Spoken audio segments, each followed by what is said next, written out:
Hey folks, so let's take a look at infantry and how they're going to work on the battlefield. So with the introduction of large models and the mention that basically everyone's going to be able to wound everyone in some way, shape, or form, they've had to make a few adjustments to our infantry.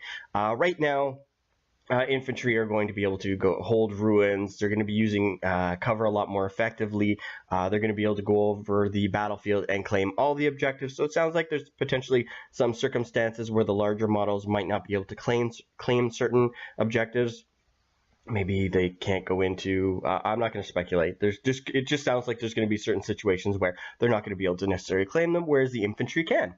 The 10 by 10 table for wounding has been removed and replaced with a little bit of a simpler one. So basically, if the attack, you're going to take your strength and compare it to the toughness, and depending on that comparison, you're going to have a specific number to roll on your dice. So if your strength is twice or more than the toughness, you're going to be wounding on a 2+.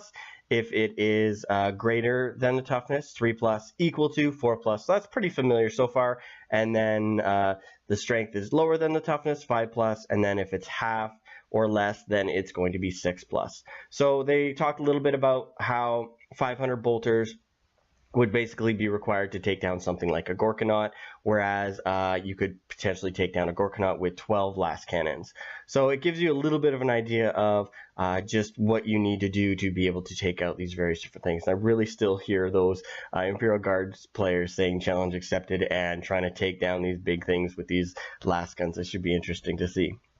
The final thing I wanted to make mention, which I really like, and it kind of makes a lot more sense, where you have certain infantry units, you might have certain heavy weapon or special weapon upgrades, and when you're shooting at various different units, in some circumstances you're like, I feel like I'm entirely wasting my unit. So for example, you have a las cannon or a multi-melta in a Marine squad, and you've got a big unit right beside you, and then you've got this vehicle or large model or whatnot.